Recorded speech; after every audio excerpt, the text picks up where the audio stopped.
मित्रांनो, तुम्ही जर नवीन महाई सेवा केंद्र घेण्यासाठी इच्छुक असाल तर तुमच्यासाठी महत्त्वाचे अपडेट आहे। नवीन महाई सेवा केंद्रासाठी जाहिरात प्रसिद्ध झालेली आहे आणि या अंतर्गत एकूण 633 जागेसाठी रिक्त जागेसाठी जाहिरात असणार आहे। तर या व्हिडिओमध्ये मित्रांनो आपण आज कोणत्या जिल्ह्यासाठी नेमकी ही जाहिरात प्रसिद्ध झालेली आहे आणि यासाठी अर्ज प्रक्रिया कशा पद्धतीची असणार आहे आणि शेवटचे दिनांक काय असणार आहे इत्यादी प्रकारची संपूर्ण अशी माहिती या व्हिडिओच्या माध्यमातून आज जाणून घेण्याचा प्रयत्न करणार आहोत। त्यासाठी व्हिडिओ सुरू करण्यापूर्वी एक विनंती आहे, चॅनलवरती जर तुम्ही नवीन असाल तर चॅनलला सबस्क्राइब करा, माहिती महत्त्वपूर्ण आणि उपयुक्त वाटल्यास आपल्या मित्रांना शेअर करा। नमस्कार, मी धीरज अंकुशकर आणि तुम्ही पाहत आहात समर्थ। तर मित्रांनो, या ठिकाणी पाहू शकता अशा पद्धतीची जाहिरात प्रसिद्ध झालेली आहे।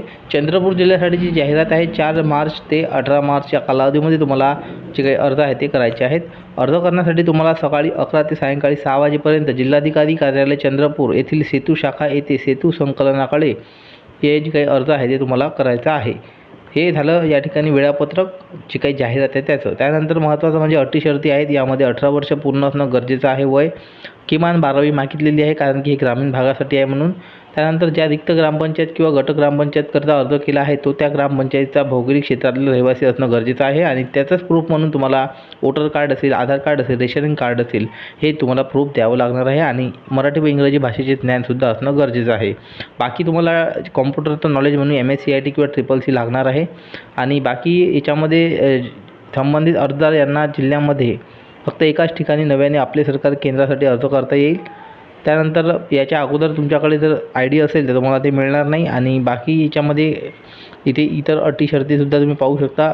तुम्हाला जर आपले सरकार केंद्र मंजूर झालं तर त्यानंतर तुम्हाला जे काही कॉम्प्युटर असेल, स्कॅनर असेल, प्रिंटर असेल हे गुंतवणुकीच्या दृष्टिकोनातून उमेदवार सक्षम असला पाहिजे।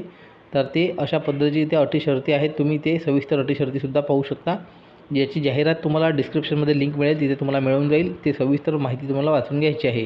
त्यानंतर इथे आता महत्त्वाचं म्हणजे रिक्त जागा। तर यामध्ये पाहू शकता ग्रामपंचायतीचे नाव दिलेलं आहे, तालुका दिलेला आहे, एकूण लोकसंख्या आणि शासन निर्णय आणि सध्या एकूण सध्या ही जी काही भरती आहे ती किती जागेसाठी होणार आहे तर ते सर्वात शेवटचा कॉलम आपल्याला महत्त्वाचा आहे। म्हणजे 633 जागेसाठी संपूर्ण प्रक्रिया असणार आहे। आता तुमची ग्रामपंचायत तुम्हीसुद्धा चंद्रपूरमधून असाल जिल्ह्यामधून तर तुमची ग्रामपंचायत यामध्ये आहे की नाही हे तुम्हाला पाहून घ्यायचं आहे आणि त्यासाठी जर ग्रामपंचायत तुमची असेल तर मग तुम्ही अर्ज करू शकता। आता अर्ज करण्यासाठीचा हा नमुना आहे। ऑफलाईन पद्धतीने तुम्हाला अर्ज करायचा आहे। फोटो लावायचा आहे तुमचा, त्यानंतर तुमचं पहिलं नाव, मधलं नाव, आडनाव लिहायचं आहे, डेट ऑफ बर्थ टाकायचे आहे, जेंडर टाकायचं आहे, कायमचा पत्ता कोणता आहे, ॲड्रेस प्रूफनुसार तालुका, जिल्हा, पिनकोड टाकायचा आहे। त्यानंतर मोबाईल क्रमांक टाकायचा आहे, तुमचा ईमेल ID टाकायचा आहे, ॲक्टिव्ह असलेली ईमेल ID आणि मोबाईल नंबर द्यायचा आहे। त्यानंतर एज्युकेशनल डिटेल्समध्ये एज्युकेशनल डिटेल्स, त्यानंतर संगणक अर्हता टाकायचं आहे, 12वी मागितलेली आहे इथे शिक्षण, त्यानंतर संगणकाचा अनुभव काही असेल तर ते देऊ शकता। CSC सेंटरची तुम्हाला माहिती मागितलेली आहे, कारण की CSCवाल्यांना प्राधान्य असणार आहे। CSC केंद्राचा पत्ता ते तिने तुम्हाला त्याची डिटेल्स द्यायची आहे। आपले सरकार सेवा केंद्र स्थापन करण्याकरता आवश्यक माहिती। यापूर्वी तुमच्या कुटुंबात या ID मिळाला असेल कोणाला तर ते तुम्हाला माहिती द्यायची आहे। तुमच्या केंद्राचा पत्ता, ID क्रमांक नसेल तर मग तिथे काही विषयच नाही।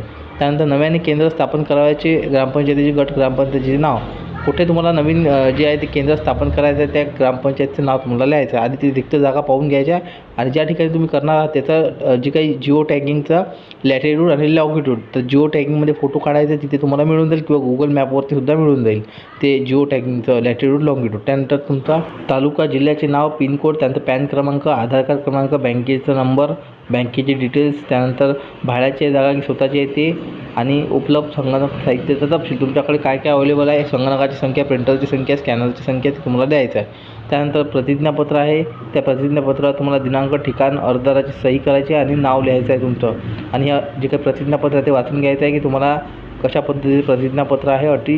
त्यानंतर सोबत डॉक्युमेंट कोणते जोडायचे आहे तर Aadhaar card, PAN card, CSC ID प्रमाणपत्र, संगणक प्रमाणपत्र, educational document, bank document, residence proof इत्यादी प्रकारचे सर्व डॉक्युमेंट जोडायचे आणि ही पोच पावती जी आहे ते तुम्ही जेव्हा अर्ज सबमिट करसाल त्यांच्याकडून तुम्हाला ही पोच पावती तुमच्याकडे सेव्ह करून ठेवायची, म्हणजे तुम्हाला सांभाळून ठेवायची जोपर्यंत फायनल यादी लागत नाही, व्हेरिफिकेशन होत नाही तोपर्यंत। अशा पद्धतीची मित्रांनो ही माहिती होती। धन्यवाद। जय हिंद, जय महाराष्ट्र।